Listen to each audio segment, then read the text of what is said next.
We begin this story in a place of uncertainty, because that is where General Hospital often lives and breathes. We find ourselves watching the quiet before the storm, sensing that something is shifting beneath the surface, even when the characters themselves are trying desperately to stay hidden.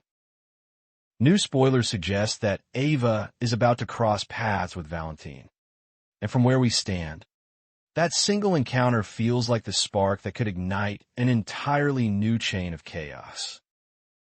We are not talking about a simple run-in or a brief exchange of words. We're talking about two people with long memories, sharp instincts, and histories soaked in danger.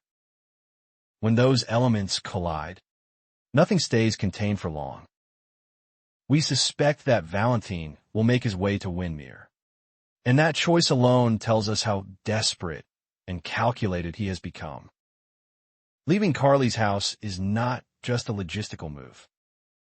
It is a psychological one. Valentin understands that his current life is the life of a fugitive, a man constantly looking over his shoulder, a man who cannot afford mistakes. He has already risked too much by allowing Charlotte to find him once. That reunion, while emotional, was also a glaring reminder that every connection he maintains is a potential threat.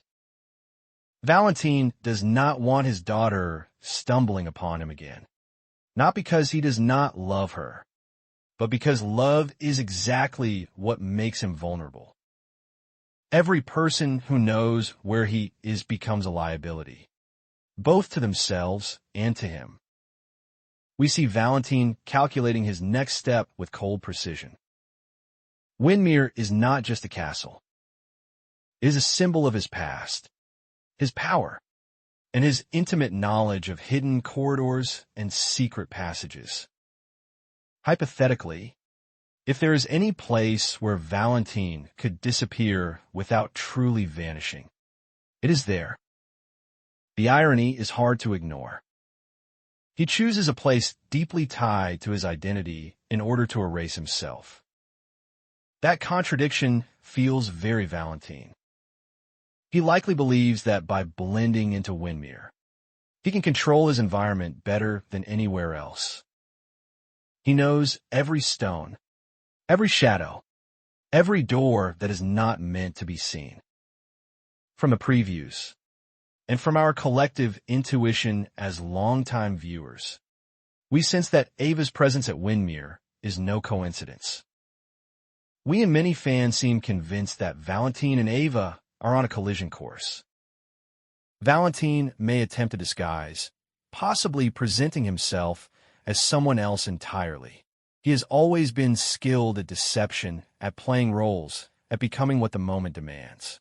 Hypothetically, he could pass himself off as staff, a visitor, or even someone brought in under Sidwell's authority. To most people, the act would work. Valentin has fooled far more seasoned adversaries in the past. But Ava is not most people. Ava's survival has always depended on her ability to read between the lines, to notice the smallest inconsistencies. We believe that Ava would sense something off almost immediately. Maybe it is a look that lingers too long, a voice that feels familiar, or a reaction that does not quite fit the mask Valentin is wearing. Possibly, she recognizes him within seconds. Possibly, it takes a tense conversation for the truth to snap into focus. Either way, once Ava realizes who she is dealing with, the danger escalates sharply. We imagine the moment stretching out, thick with unspoken recognition. Valentin knows that Ava has seen through him. Ava knows that Valentin understands this. In that instant, all polite pretenses fall away. Valentin is cornered, and a cornered man is unpredictable. We think Valentin would choose the most desperate option available to him. He may resort to kidnapping Ava and holding her captive. It is a brutal choice, but from his perspective, It might feel like the only way to protect his secret and his survival. Wyndemere, once again, becomes a character in its own right. Its hidden rooms and underground passages make it the perfect prison. Valentin feels at home here, not in a comforting sense, but in a strategic one. He knows where to hide someone so thoroughly that even a careful search could miss them. We believe he could keep Ava confined for a significant amount of time without raising immediate suspicion. The castle has always been a place where secrets are buried, and now it may bury one more. As time passes, Ava's absence becomes impossible to ignore. We imagine the unease spreading quietly at first. Missed calls, unanswered messages, a growing sense that something is wrong. This is where Sidwell enters the picture in a more active way. Sidwell is not someone who overlooks irregularities, especially on his own property. Ava's sudden disappearance would likely prompt him to review security footage. Hypothetically, this is when the truth begins to surface. We think Sidwell would piece things together quickly. He would see Ava entering Wyndemere. He would notice the disguised figure who interacts with her. And eventually, he would realize that this is not a random crime. The kidnapper is Valentin. The revelation would put Sidwell in a powerful position. He would hold leverage over a man who is already living on borrowed time. What makes this situation compelling is what Sidwell does not do. He likely does not call the police. He likely does not storm in to rescue Ava immediately. Sidwell is not driven by impulse. He is driven by opportunity. Instead of reacting, he calculates. He recognizes that Valentin's presence at Wyndemere, while dangerous, could also be useful. Sidwell might see a chance to turn an enemy into an asset. We imagine Sidwell confronting Valentin privately, laying out the facts with chilling calm. He knows Ava is being held. He knows where. He knows who is responsible. But instead of threats, he offers a deal. Sidwell could allow Valentin to remain at Wyndemere, moving freely as though he belongs there, rather than hiding like a criminal.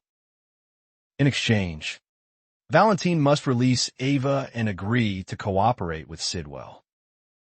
The terms are not generous, but they are survivable. Valentin, faced with limited options, would likely agree. He understands that refusing Sidwell could mean exposure, arrest, or worse. Agreeing buys him time, safety, and a semblance of control. Possibly, he convinces himself that he can manage this alliance, that he can use Sidwell as much as Sidwell intends to use him. The release of Ava would be tense and complicated, marked by resentment and unresolved fear. As allies, Sidwell and Valentin would be a formidable pair. Both men are strategic thinkers. Both are willing to operate in moral gray areas. We can see them aligning against shared enemies, pooling their resources and intelligence. This partnership could reshape power dynamics across Port Charles. At the same time, we know such alliances are rarely stable. Trust would be thin, and betrayal would always linger as a possibility. We want to be clear, as we reflect on all of this, that this storyline remains our speculation. It is not an official plot confirmed by General Hospital.